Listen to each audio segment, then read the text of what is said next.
ಫೋನಲ್ಲಿ ಸ್ಟೋರೇಜ್ ಜಾಸ್ತಿ ಆಗಿತ್ತು ಅಂತ ಅಂದ್ಬಿಟ್ಟು ಲ್ಯಾಪ್ಟಾಪಲ್ಲೆಲ್ಲ ಟ್ರಾನ್ಸ್ಫರ್ ಮಾಡಿದೆ. ಸೊ ಹೇ ಗೈಸ್, ಎಲ್ರಿಗೂ ನಮಸ್ಕಾರ, welcome back to my daily vlog. So ಇವತ್ತು ಬೇಗ ಅಲ್ಲ, ಜಾಸ್ತಿನೇ ಲೇಟಾಗಿ ಎದ್ಬಿಟ್ಟಿದ್ದೀನಿ. ಒಂದು 10 ಗಂಟೆಗೆ ಎದ್ದೆ. ಸೊ ಒಂದು ಸ್ವಲ್ಪ ಬಿಸಿನೀರು ಕಾಯಿಸ್ಕೊಂಡು ನನ್ನ ಹಸ್ಬೆಂಡ್ ಚಿಕನ್ ತಂದುಕೊಟ್ಟಿದ್ರು. ಸೊ ಚಿಕನ್ ಕೂಡ ಮಾಡಿ ನೀಟಾಗಿ ಪಾತ್ರೆ ಎಲ್ಲ ತೊಳಿತಾ ಇದ್ದೀನಿ. ಫಸ್ಟ್ ಪಾತ್ರೆ ಕೆಲಸ ಆಗಿಬಿಟ್ರೆ ಅಲ್ಲಿ ನೀಟಾಗಿ ಚಿಕನ್ ತೊಳ್ಕೊಬೋದು. ಜಸ್ಟ್ ನೀರು ಹಾಕ್ಬಿಟ್ಟು ಸ್ವಲ್ಪ ಅರಿಶಿನ ಹಾಕಿ ನೆನೆಸಿಟ್ಟಿದ್ದೆ ಅಷ್ಟೇ. ತೊಳಿಬೇಕು ಅಂತಂದರೆ ಪಾತ್ರೆ ತೊಳೆದು ಬಿಡೋಣ ಫಸ್ಟು ಅಂತಂದ್ಬಿಟ್ಟು ನೀಟಾಗಿ ಪಾತ್ರೆ ತೊಳಿತಾ ಇದ್ದೀನಿ. ಯಾವಾಗಲೂ ನಾನು 9:15 ರೇಷೋಲ್ಲಿ ಹಾಕ್ತಿದ್ದೆ, ಇವತ್ತು ವ್ಲಾಗ್ ಥರ ಹಾಕ್ತಿದ್ದೀನಿ. ಬಿಕಾಸ್ ನಾನೊಂದು ಡೈಲಿ ವ್ಲಾಗ್ ಅಪ್ಲೋಡ್ ಮಾಡ್ತಿದ್ದೀನಿ, ಸಂಡೇ ರೋಟೀನು. ನೀವು ಯೂಟ್ಯೂಬಲ್ಲಿ ನಾಳೆ ಇಲ್ಲ ನಾಳಿದ್ದು ಚೆಕ್ಔಟ್ ಮಾಡ್ಬೋದು, ನಾನು ಎಡಿಟ್ ಮಾಡಿ ಹಾಕಿರ್ತೀನಿ. ಸೊ ಅದರದ್ದೇ ಆದಂಥ ಒಂದು 4-5 ಕ್ಲಿಪ್ಸ್ ಇವತ್ತು ನಾನು ಡೈಲಿ ವ್ಲಾಗ್ಗೆ ಹಾಕ್ತಾಯಿದ್ದೀನಿ.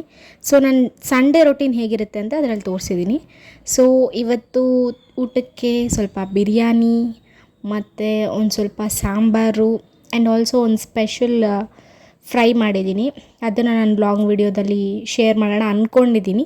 ನಿಮ್ಮ ಒಪಿನಿಯನ್ ನೋಡಿ ಹೇಳಿ ಅಂತ ಹೇಳ್ಕೊಂಡು. ಹಾಗೆ ಮಧ್ಯಾಹ್ನ ಆಗಿತ್ತು.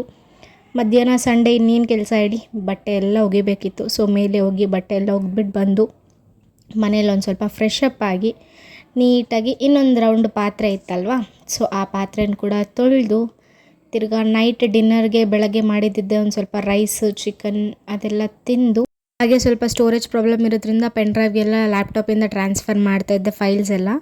ಸೊ ಇಷ್ಟಾಗಿತ್ತು ನನ್ನ ಡೈಲಿ ವ್ಲಾಗ್. ಮತ್ತೊಂದು ವ್ಲಾಗ್ ಮುಂದೆ ನಿಮ್ಮ ಹತ್ರ ಸಿಗೋಣ ಅಂತ. ಬಾಯ್ ಬಾಯ್, ಟಾಟಾ.